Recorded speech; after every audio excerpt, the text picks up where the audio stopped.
Bonjour les gens, pour la guidance pour la semaine du 18 au 24 décembre 2024. Voilà, voilà les jeux qu'on va utiliser, je vais vous les montrer tout de suite, juste je vous donne deux ou trois informations juste avant. Pour le soin collectif de Yule, hein, le retour de la lumière, le soin de Yule du solstice, je l'avais mis le 22 parce que je pouvais pas faire autrement, je voulais le faire jeudi mais je pouvais pas, sauf que j'ai pu, j'avais pu me débrouiller autrement, et finalement le soin aura lieu le jeudi 21 à 21h. Donc au niveau des inscrits, alors à chaque fois qu'il y a un soin collectif comme ça, c'est des petits groupes de toute façon.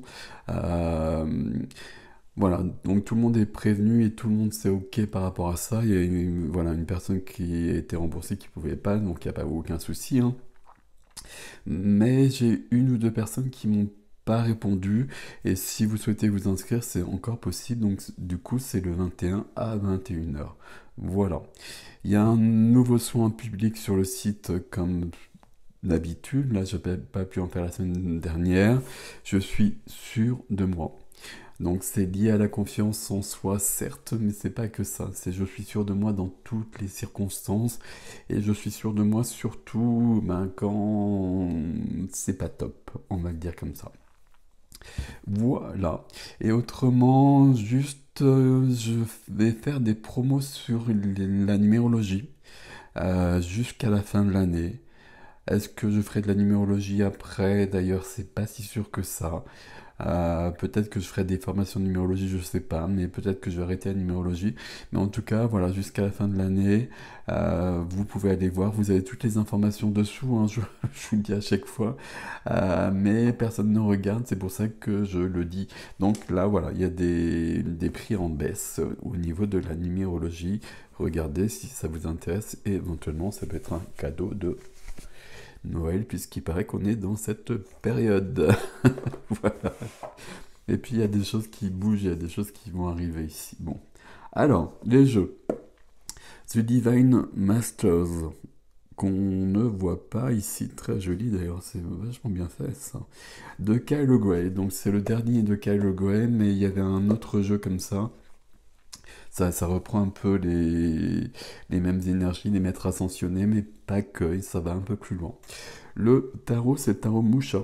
Merci à Mika de me l'avoir conseillé. Mika de la chaîne. Comment s'appelle cette chaîne? Terre d'Amble ou Land of Amber. Je sais plus si c'est en anglais ou en français. Donc Tarot Musha. Vous pouvez aller voir. Enfin, je crois pas qu'il soit beaucoup sur YouTube, il est plus sur Instagram ou sur TikTok d'ailleurs. Et puis Denise Lynn, le voyageur sacré. Allez, avec ceci, moi je vous propose d'y aller après toutes ces conversations. Alors, au niveau des énergies qui nous accompagnent pour cette semaine, ça c'est quelque chose que je prends pour moi tous les jours pratiquement. Alors, qu'est-ce qu'on a ici? On a une carte, on va en prendre trois. Je prends souvent trois cartes, hein. C'est vraiment quelque chose de rituel. On va prendre celle-ci et on va remettre celle-là, si je puis dire. Et hop, voilà. Waouh.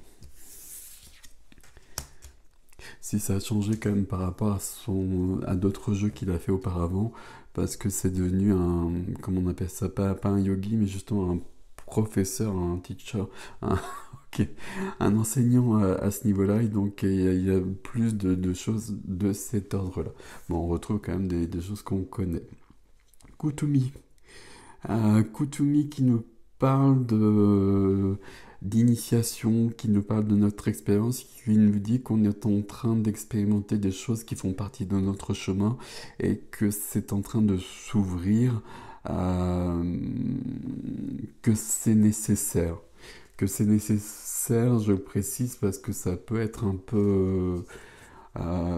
quand on est en chemin, quand on est en cheminement, c'est toujours les expressions que j'emploie, vous le savez, c'est pas le plus simple pour vivre. Je sais pas comment l'expliquer autrement. Si on a conscience de rien, ma foi, la vie elle est peut-être plus simple. Est-ce que c'est pas mieux ou c'est pas pire, c'est pas, il n'y a pas de jugement là-dedans, chacun a choisi, s'il arrive, son incarnation et tout est bon là-dessus. Il y a Rumi dans ce jeu quand même, hein. Ok, et qui nous parle donc de connaissances mystiques et de dépasser, j'aime beaucoup surtout les illustrations, de dépasser nos propres croyances et de faire notre expérience personnelle liée au divin. Divin, il y a beaucoup de termes, il y a beaucoup de choses derrière ce terme, mais c'est beaucoup plus vaste. Et puis, il faut se l'approprier, il faut en faire quelque chose de personnel. Et puis ici, on a Lakshmi, je sais pas comment on prononce ça à chaque fois, et Ganesh. Et là, ça nous parle de prospérité, ça nous parle d'abondance.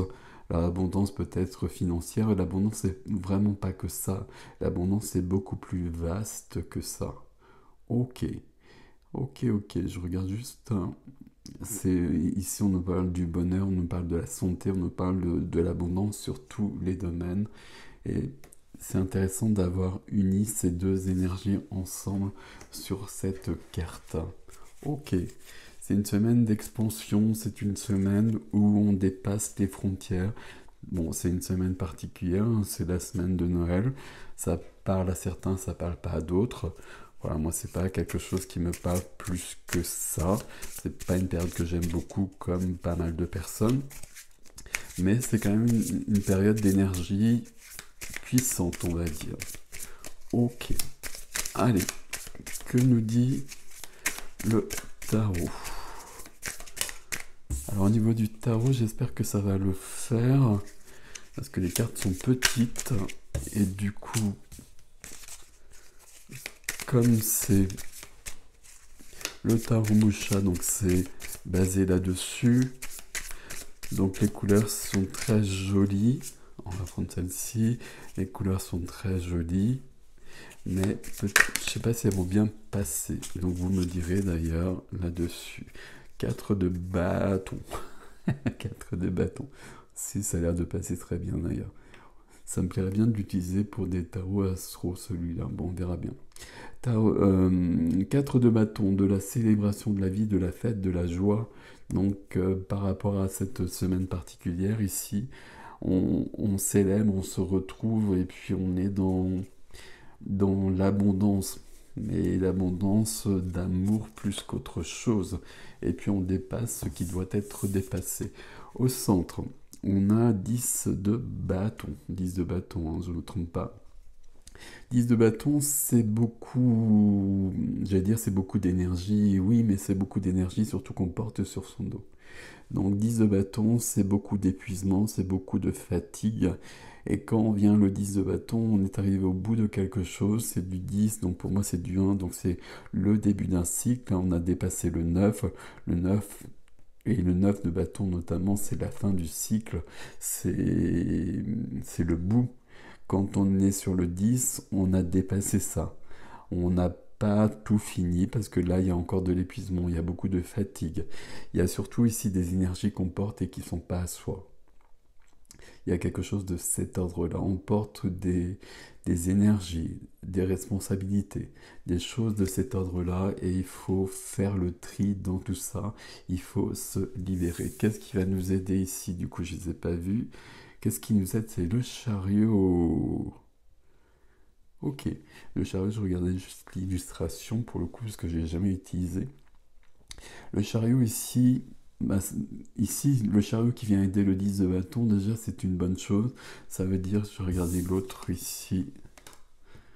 Ah, c'est une majeure aussi. Et je sais pas dans quel sens, c'est dans ce sens-là, donc évidemment c'est le pendu, à chaque fois je cherche. Le chariot et le pendu, en fait, les deux ici, euh, le chariot, on fonce vers quelque chose de lumineux, on fonce vers une réussite, on fonce vers un succès, on fonce vers quelque chose qui va nous épanouir. Donc ici, ça nous parle du 10 de bâton, ça nous parle de cette libération par rapport à ça. Mais toujours dans un premier temps, les deux sphinx ici, hein, comme souvent c'est des sphinx ou des chevaux, peu importe, mais il faut qu'ils soient alignés. Il faut qu'ils soient alignés et puis qu'ils soient prêts à partir au galop, on va le dire comme cela. Et vous voyez qu'ici, c'est ça qui m'a surpris dans cette représentation-là. Ben justement, ils sont pas prêts. Vous voyez qu'ils sont pas du tout prêts, que le chariot est pas prêt à partir ici. On a besoin de faire le point, on a besoin de trier nos énergies. Alors trier nos énergies, c'est un peu bizarre comme terme, mais comme expression, vous voyez, on a besoin de faire le point. Qu'est-ce que je porte, qu'est-ce qui est à moi là-dedans, qu'est-ce qui n'est pas à moi, qu'est-ce qui est juste, qu'est-ce qui n'est pas juste. Je vais faire le tri là-dedans. Et j'en ai besoin parce que je suis dans un blocage. Il y a une notion de blocage avec le pendu qui est présente, il y a une notion de sacrifice aussi, hein.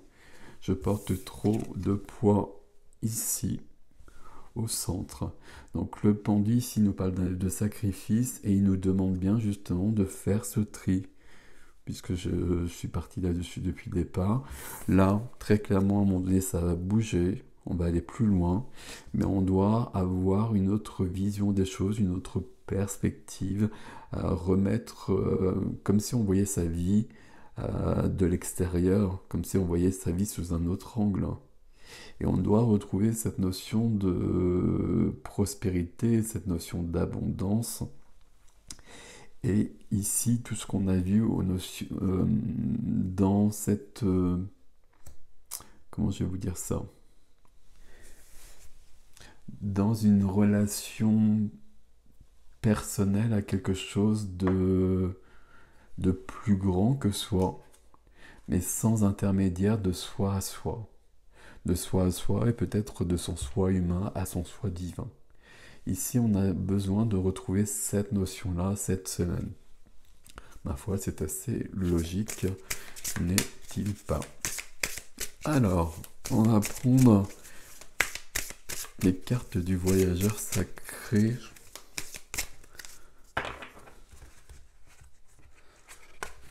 Hop. Pardon pour le bruit. Et donc c'est le voyage du cœur cette semaine. Le voyage du cœur, l'amour coule à travers vous et jusqu'à vous. Alors oui, mais il y a quand même quelque chose à... Il faut qu'il puisse couler, puisque c'est le terme employé ici, plus facilement. Là, il est un peu entravé dans un premier temps. Bon, après, ça semble bon. Alors on y va. Faites preuve d'enthousiasme, criez votre joie au ciel. Très bien. Je continue, mais toujours ce petit bémol du 10 de bâton. L'impasse. Réfléchir et rediriger votre énergie. Alors ça, hop, et je vous montre le message aussi, l'image. J'essaie de tout vous montrer, parce que ça, très clairement, c'est ça. Là, tant que je porte tout ce poids sur mon dos, mon énergie, c'est pas la mienne. Il y a presque quelque chose d'aussi simple que ça. Et donc, je suis dans une impasse parce que justement, je me retrouve pas, je me perds, je suis épuisé. Donc, plus je suis épuisé, forcément, plus c'est un cercle vicieux. On n'oublie pas ici que c'est du 1. Donc il y a un as de bâton derrière le 10 de bâton. L'as de bâton, c'est la flamme, c'est la passion, c'est le sens de la vie, c'est tout ce qui donne le feu, tout ce qui anime l'âme. Et puis 10 de bâton entouré quand même par 2 majeurs. Pas mal du tout. Ok. Voir d'en haut. Ayez une vue d'ensemble, hein. Quand je vous disais d'avoir une autre perspective et de voir les choses que nous disait le pendu que j'ai dépendu automatiquement, mais on va le rependre quand même avant le début de la semaine. Il y a cette notion d'avoir besoin de voir où j'en suis, de voir ce qui est important pour moi, de voir ce qui n'est pas important pour moi. Et sauf que le pendu, quand il apparaît, je ne le vois pas tant que ça, tout ça. Et j'ai besoin de faire un effort. Mais il y a autre chose qui m'attend. Et je... Ok, décidément, on insiste. Dans le brouillard, ralentissez, prenez le temps. Dans le brouillard, on est dans le brouillard pour l'instant, et puis on ralentit, on prend le temps.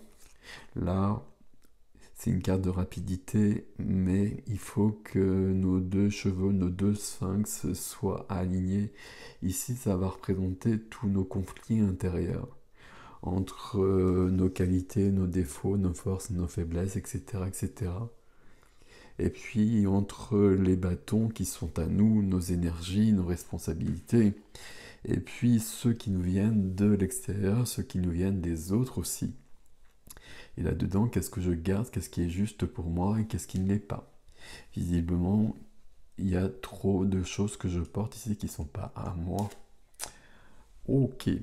Alors, après le brouillard, on a la pluie qui est revigorante. Débarrassez-vous, du passé, guérissez le présent. Ici, c'est intéressant par rapport à ce qu'on vient de voir, où là, on a besoin d'arriver sur une fin d'année ici. Et puis, on a besoin de faire un point et de faire un grand bilan. Et de clore cette période, puisque elle est mise comme ça, cette période du 1er janvier au 31 décembre.